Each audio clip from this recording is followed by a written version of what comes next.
Assalamualaikum warahmatullahi wabarakatuh. Masih dengan gua Bro Rangga. Hari ini kita kedatangan narasumber, seorang master coffee dari Kabupaten Pringsewu. Dan juga dia bergerak sudah lama di dunia cairan hitam, ya. Alias kopi pasti ya. Siapa lagi kalau bukan Bro Brindil. Halo. Halo, selamat malam. Selamat malam, ya. Sebelum kita mulai podcast kita akan lebih kenalan dulu karena namanya agak sedikit fenomenal. Kenapa harus dipanggil Bro Brindil ya?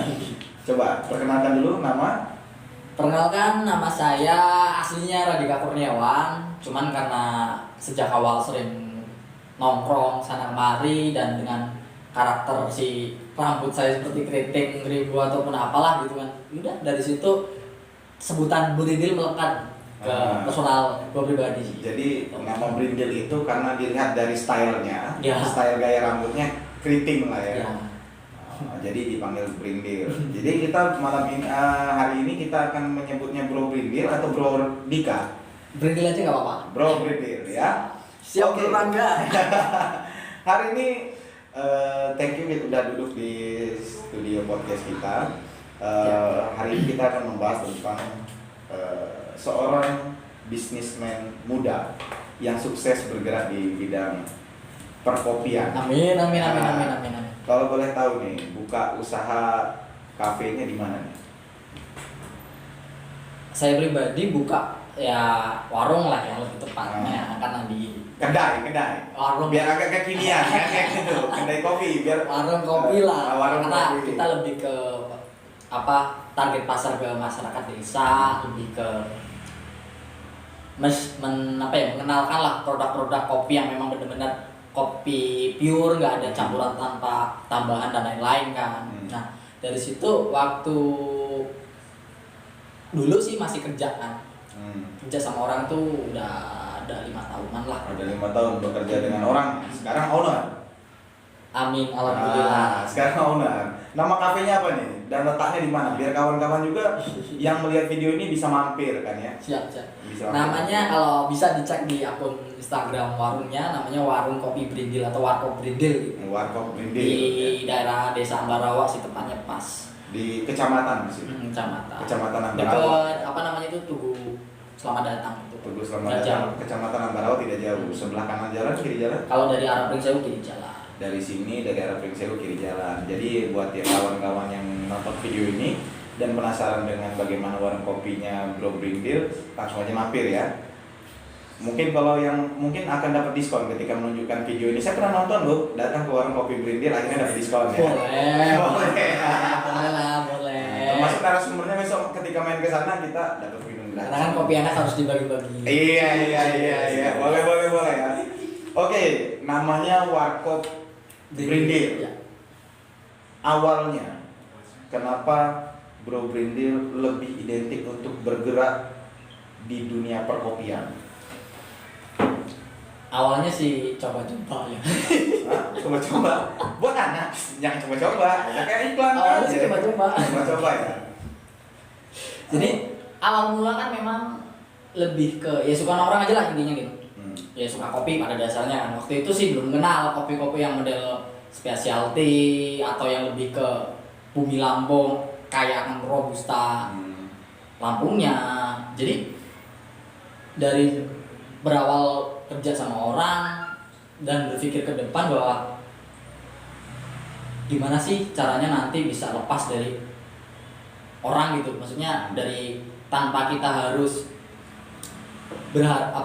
secara kita pengen maju sendiri gitu loh, ingin keluar dari zona nyaman kapan gitu.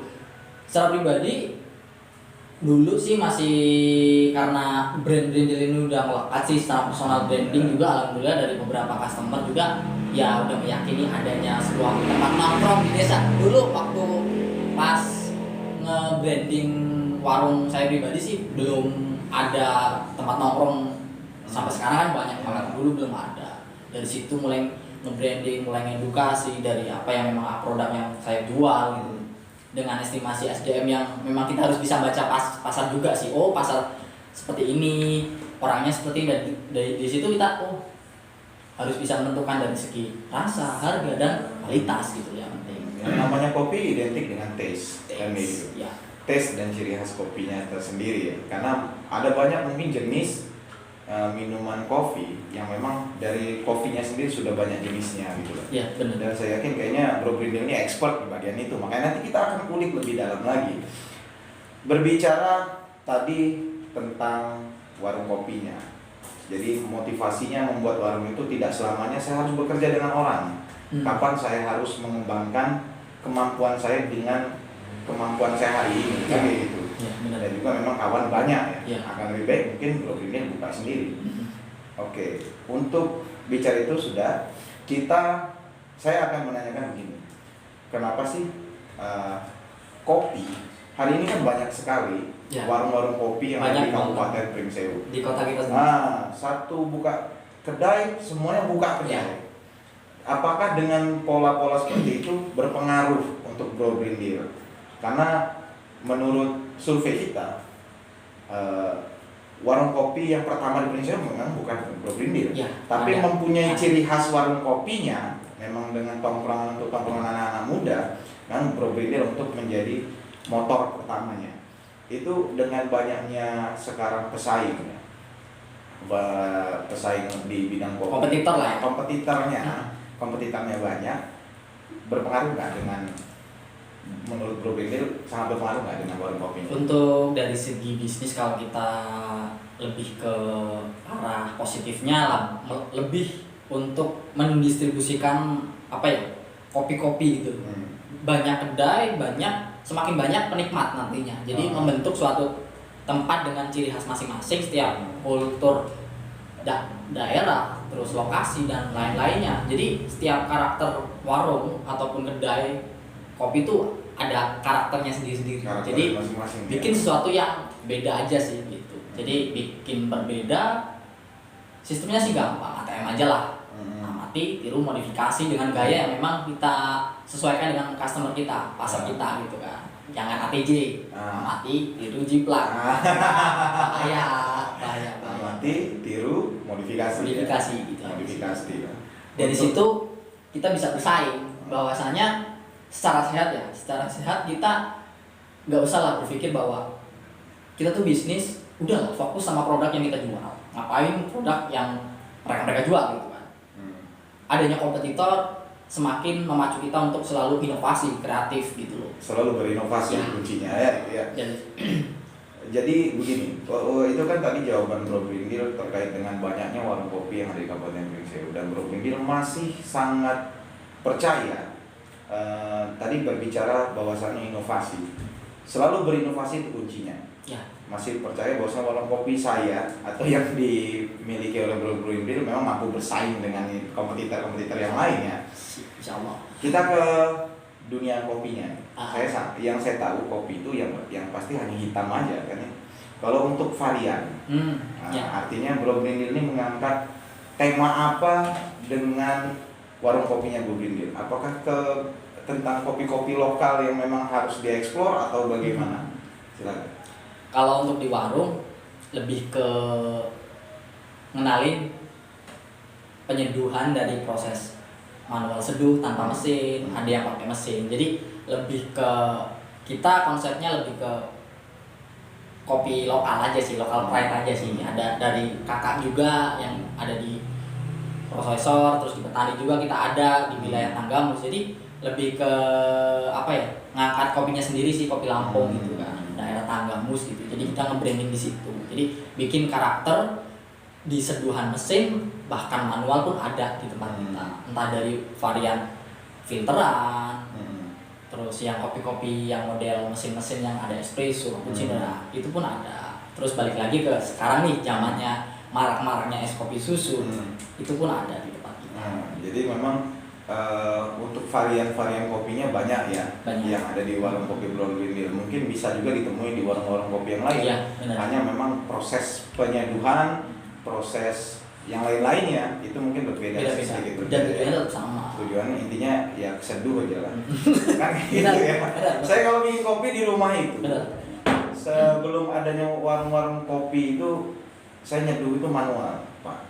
Jadi saya seduh kopi campur gula, ya, teh dengan air panas, selesai sudah. Cuma Iya, setelah adanya kedai-kedai kopi yang ada mesin giling di depannya didisplaykan, orang bisa lihat bagaimana Ya. proses gilingnya. Itu agak tertarik juga saya ketika, oh boleh nih saya punya alat kopi begini juga di rumah, kan kayak gitu. Benar-benar. Akhirnya saya termotivasi dan saya punya muka pot sendiri. Wis. Ya kan itu, muka Ya, pot ya. doang sih kan itu. Masalah yang penting bisa ngopi. Nah, itu bisa ngopi, tapi lebih seneng saya nanti sering ngopi 4 warkop lah. Sudah saya endorse kan, ini mah gratis dong. Oke, Itu gue orang ya. Oke, buat tim juga dong, jangan buat gua aja, kasihan dong buat yang di belakang layar nih kan. Oke, kita sekarang kembali ke kopinya nih. Kopi yang sering digunakan, kan ada robusta, ada apa lagi, ada macam-macam. Bisa mungkin disebutkan di sini. Ada apa aja sih kalau varian kopi itu? Ada robusta, ada Arabica gitu kan. Jadi gitu. kalau di tempat saya lebih ke familiar ke robustanya Hmm. dengan berbagai proses pasca panen, penjemuran. Kita lebih ke menyeduh dengan teknik manual, dengan identitas robustanya kita, bahwasanya merubah pandangan mindset orang bahwasanya kopi itu nggak selalu pahit, ada sisi manisnya memang harus kita nikmatin gitu kan.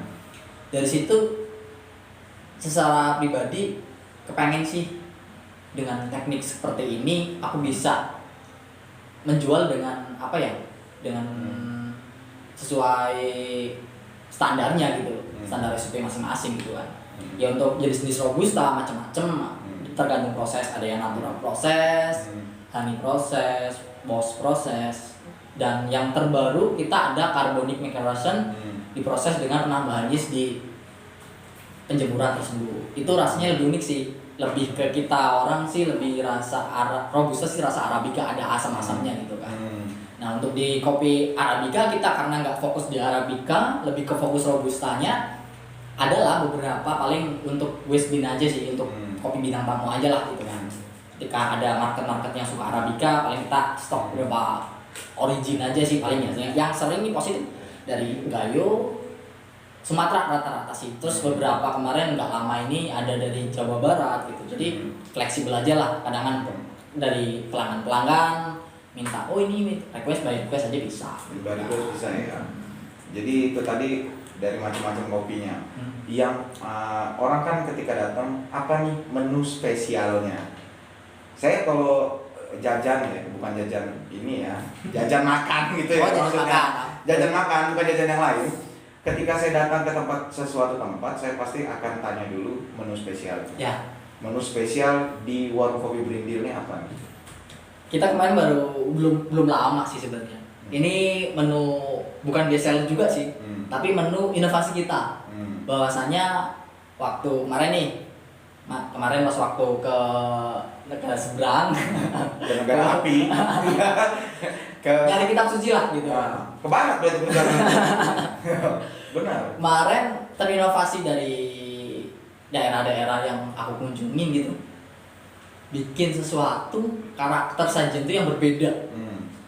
Apa gitu dalam konteks kopi gitu kan. Kopi ya. Nah, kita ada menunya itu dalam sajian, ada namanya cold brew. Cold brew itu semacam kopi kita seduh dengan teknik perendaman di dalam lemari pendingin selama estimasi 12 sampai 24 jam, tergantung rasio, tergantung kondisi bijinya. Karena beda kopi, beda teori. Ya. Ketika kopi yang secara pribadi saya resep, terus gua mix nih dengan bahan yang ada di pasar, kok ketemu nih karakter yang versi cewek pun suka, bisa, versi ya. cowok pun oke lah gitu lah. Dari situ bagus nih menu yang gua ada di situ, gua kasih nama signature beverage, lebih ke belum kasih nama sih, hanya untuk ke inilah, ini signature beverage tempat saya gitu lah. Jadi lebih ke ciri khas di sini ya nggak ada tempat lain gitu kan. Gitu ya. Dari situ itu di kopinya. Kalau di non kopinya kita kemarin baru ngulik, tapi bukan di kopi, di teh. Teh ya. Di teh. Itu lebih ke menu non kopi yang ya bisa dikatakan jarang sih. Gua lihat. Kita pasca pembuatannya sih sama, basicnya tapi beda barang gitu kan, teh kan. Teh kita cold brew, terus kita mix dengan berbagai bahan-bahan yang ada. Masih trial juga nih di customer gitu kan. Beberapa customer ada yang suka, itu ada yang namanya menunya SLGT gitu. Itu itu lebih orang yang nggak suka kopi bisa lah gitu kan. Itu yang 2 varian yang memang kita explore sendiri, kita nyari resep sendiri, terciptalah suatu sajian yang bisa dikatakan berbeda gitu. Nggak jiplak ya gitu. Nyoba explore, oh jadi udah terapin di menu gitu. Terapin di menu. Ini tadi ada yang tertarik ke tea ya, ke dunia pertehan. Iya. Tapi di-combine dengan kopi gitu, atau memang murni teh? Atau Kalau itu murni teh, cuma kita combine dengan berbagai rasa varian. Varian rasanya ya. Untuk non kopinya, Ya. kalau untuk di kopinya yaitu tadi bisa pakai cold brew, bisa pakai espresso. Ya. Tergantung kita nyesuaiin bahan yang memang ada di pasar aja sih gitu kan. Karena kita nggak menutup kemungkinan ketika kita dapat bahan, dapat resep, tapi bahan di pasar susah. Ya sama halnya kan bunuh diri sendiri. Iya, nanti akan mempersulit kita Ya. ya proses itu ya. Itu tadi tea ya. Berbicara lagi masalah bahan baku. Bahan bakunya itu Bro Brindil memang apa punya kebun sendiri, kebun kopi sendiri, atau mengambil dari petani-petani yang ada di baik di Kabupaten Pringsewu maupun juga di kabupaten yang cetak kopi terbanyak yaitu Tanggamus. Ya. Ada kakak di Tanggamus gitu. Ya bisa dikatakan dia prosesor, ya petani muda juga. Jadi kakak saya di sana ada semacam relasi lah, bisa dikatakan saudara juga di daerah pegunungan sana. Jadi bisa mereka orang dirembuk untuk membuat suatu lingkup pertanian tuh yang memang benar-benar dibutuhkan untuk saat ini gitu. Karena kan kalau bicara soal cuan, kita nggak munafik, realistis dong. Cuma kan balik lagi ke soal kualitas bukan kuantitas yang berbicara gitu kan. Ada beberapa petani yang awalnya bagus, kedua, ketiga dan seterusnya kadang-kadang kualitasnya menurun gitu. Jadi yang disayangkan di situ. Nah, bersyukurnya ketika kita udah dapet SDM dari pihak petani pun kita bisa sustainable gitu loh, berkelanjutan tapi nggak hanya sekedar berapa tahun gitu, tapi bisa akan selamanya. Dan di situ pembibitan kita harus tahu nih seperti apa lahannya, cocok nggak di proses seperti ini. Jadi kita udah ada sistemnya memang kayak kekeluargaan lah gitu dari pihak petaninya gitu kan. Terus ada kakak sebagai prosesor di situ, saya ngambil di sana gitu. Ngambil di situ ya, yang pasti kualitasnya memang sudah baik. Sudah terjamin lah. Kalau dikatakan grade berarti grade A bahan itu. Ya lebih ke di atas grade premiuman lah gitu kan. Ada ya macam-macam sih kalau di kopi ya, apalagi di robusta. Robusta itu banyak beberapa kualitas. Kalau yang paling jelek itu namanya Pexel. Pexel itu kualitas kopi yang modelnya tuh pecah-pecah. Yang rata-rata 1000 lah ya. Itu kopinya jenisnya rata-rata 1000. Pecah-pecah gitu. Terus naik lagi di grade 1, grade 2, grade 3, bahkan langsung naik ke premium. Bahkan kalau di robustanya ada sendiri fine, namanya fine robusta, itu harus melalui cup grade, melalui orang yang udah di bidangnya di sensori lidah gitu. Itu ada nama EQ grader. Itu pekerjaan orang yang menilai kopi dari tes per cup, rasanya seperti apa, layak nggak ini dikategorikan sebagai fine robusta gitu kan. Fine robusta itu kalau di Arabica itu namanya udah specialty, udah kelas spesial, udah nggak ada defect, paling defectnya paling ya 5%, 10% itu. Artinya perfect lah ya kopi defect ya. cacat lah. Nah, jadi gini, ini saya waktu itu, ini sedikit cerita. Saya waktu itu pernah punya kawan yang bekerja di perusahaan kopi besar, yang kita nggak perlu sebutkan perusahaannya. Dia sengaja datang ke seorang petani kopi dan dia bilang seperti ini, kopi-kopi yang diminum oleh masyarakat ini adalah kopi-kopi memang yang kopi sudah tidak layak harusnya itu menjadi untuk minuman segar. Jadi yang bagus-bagus itu sudah kita pilih dan sudah kita bawa ke luar negeri atau sampai ke dalam kondisi pabrik besar.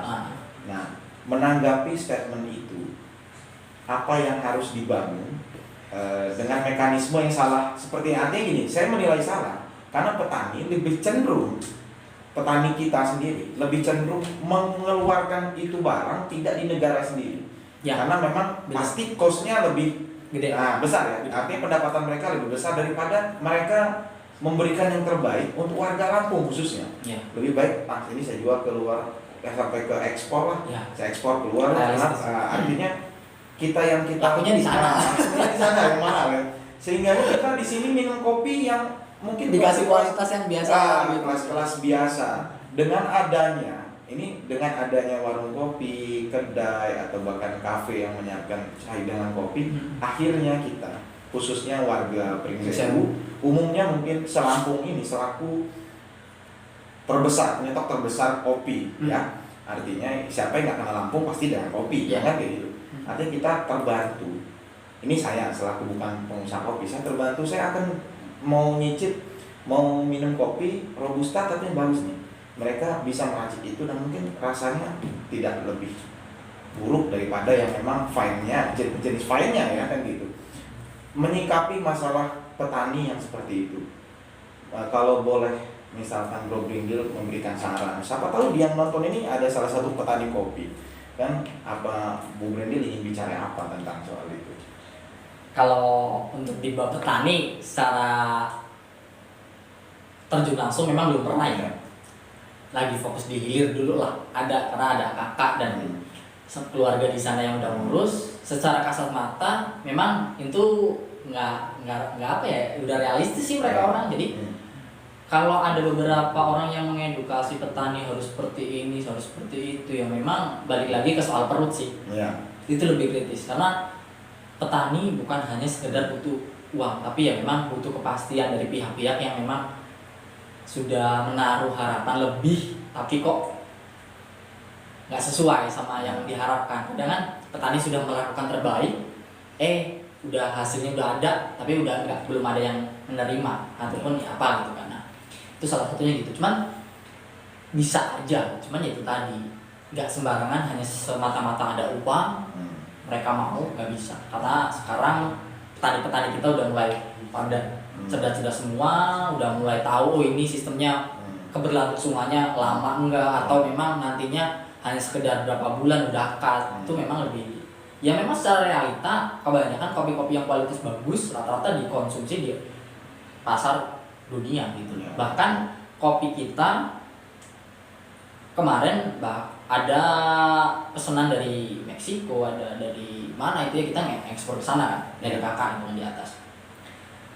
Memang realitanya seperti itu ya, makanya di era seperti ini kedai kopi udah berjamur-jamur di kota kita kan, Pringsewu. Harapan saya sih dengan adanya kedai kopi di sini banyak penikmat baru lah. Kalau kita penikmat lama sih oke lah, udah tahu lah ya, kita nyoba sih merubah anggapan mereka orang bahwasanya ini loh kopi yang bisa pure kopi yang kualitasnya bisa dicoba ya, oke lah ke kedai kopi-kopi yang ada di wilayah setempat gitu terdekat. Artinya merubah mindset masyarakat yang minum kopi tapi pengen kenyang. Jadi apa? Kopinya campur beras ya. Iya. Mau minum kopi tapi kenyang ya, minumnya campur beras. Nah, ini merubah mindset orang-orang penikmat kopi yang di rumah-rumahan ya. Artinya bahwasanya kopi dengan tanpa campur itu lebih nikmat sebenarnya. Tesnya bisa lebih terasa gitu ya.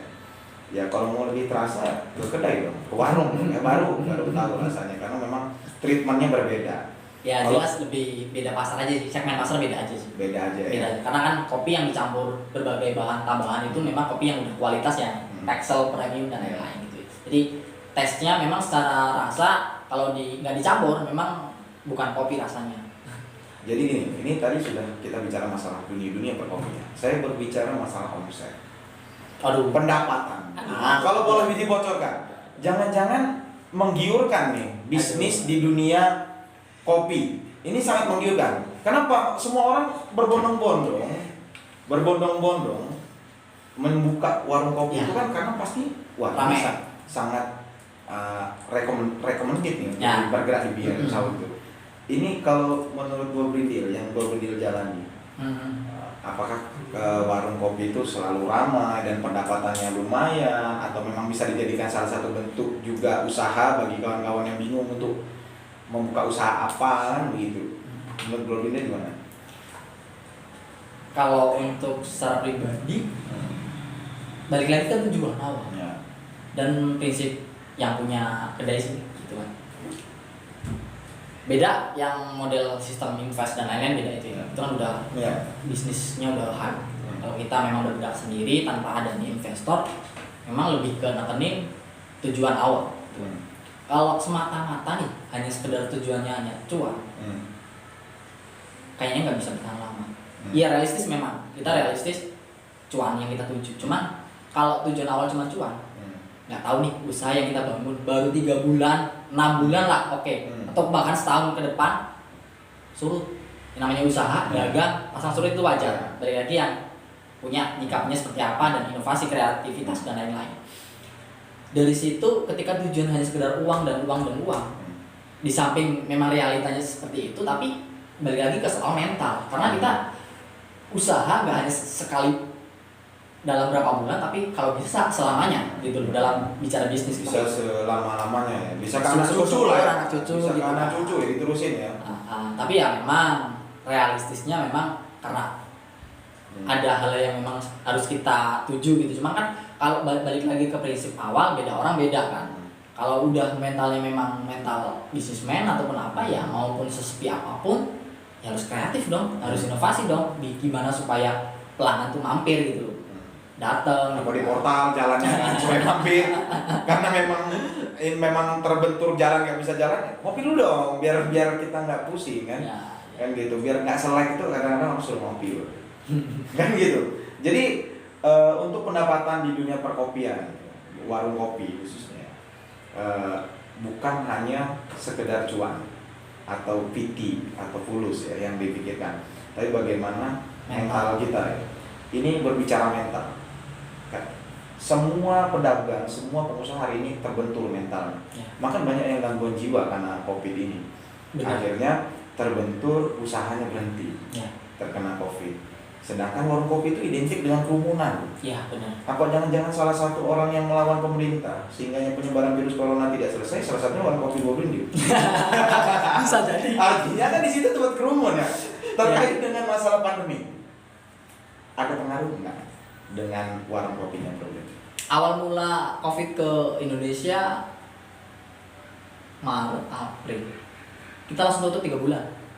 Langsung Tutup. Break Gabil 3 bulan. musik. Dari situ kita berpikir sebulan kita vakum nih.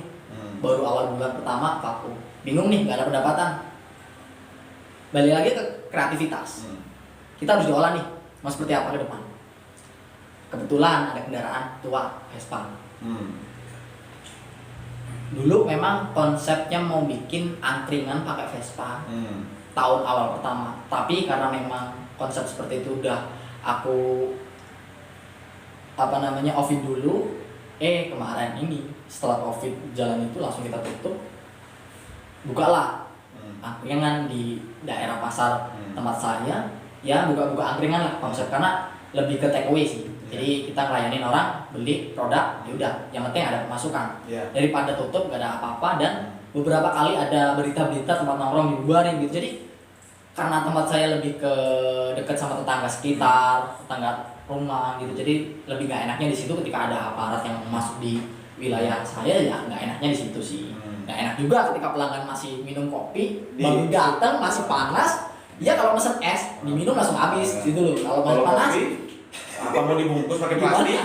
Dia minum sambil gigit kan gitu kan? Mungkin sekali ya. Benar kata Bu Brindin ini. bener. Jadi daripada kayak gitu, nggak enak di pelanggan, nggak enak di tetangga, ya udahlah kita ngambil kesimpulan main amannya aja, tutup 3 bulan. Setelah itu habis lebaran kemarin baru buka lagi. Dan menggunakan protokol kesehatan.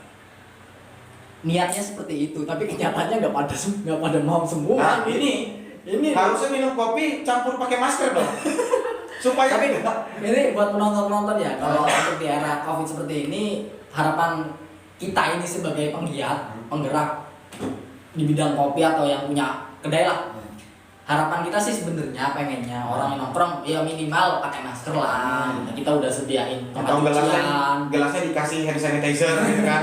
biar aman kan gitu. Jadi harapan kami sih sama-sama enak gitu, supaya ketika ada aparat yang datang kan bisa langsung pakai protokol. gitu ya. Intinya ayo sih sama-sama mempermudah aparat bekerja gitu. Maksudnya ya ayo ada beberapa nongkrong boleh, tapi gunakan protokol kesehatan. jarak, terus pakai masker itu Dan cuci tangan, dan cuci tangan itu wajib. Tapi begini, ada yang mengatakan beberapa penelitian bahwasanya minum air panas itu bisa mencegah COVID. Banyak-banyakin ngopi di rumah pakai air panas bro. Jangan minum yang es-es. Insya Allah bebas dari COVID itu. Kayaknya tapi kalau masih sih kalau udah kayak gitu. Oke, ini kita sudah bincang banyak dengan kopi. Closing statement.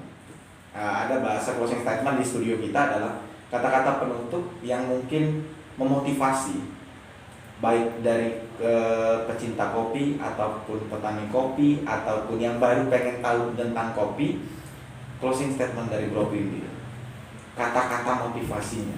Jangan lupa minum kopi karena kopi tidak bikin kembung, misalkan seperti itu. Coba.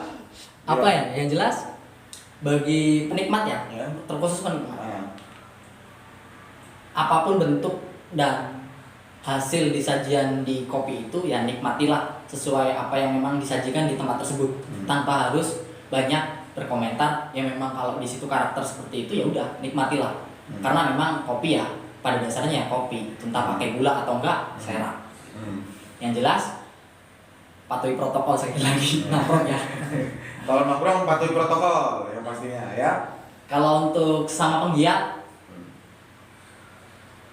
bersaing sehat tanpa harus menjatuhkan sana sini, karena kita satu kota dan gimana caranya mengedukasi kopi-kopi yang memang belum banyak, karena persentase untuk penikmat kopi ini masih kecil kan, hanya orang-orang itu aja gitu kan.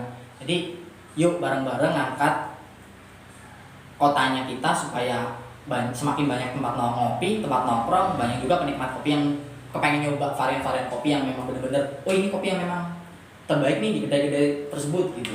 Jadi harapan saya untuk penggiat-penggiat fokus sama apa yang kita jual, jangan fokus sama apa yang mereka jual, karena beda dapur, beda resep, beda tempat, beda rasa gitu. Jadi balik lagi ke kitanya, cara nikmatinya seperti apa gitu ya.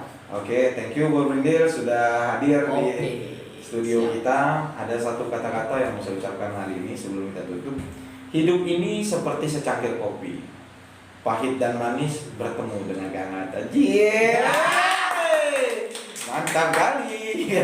Oke, thank you buat yang sudah nonton video ini. Jangan lupa like, comment, dan subscribe, dan juga jangan lupa komen-komennya di bawah untuk membangun channel kita lebih baik lagi ke depan. Tunggu video selanjutnya, jangan lupa subscribe-nya ya. Tentunya masih dengan gue Bro Rangga. Assalamualaikum warahmatullahi wabarakatuh. Tapi pun ya pun.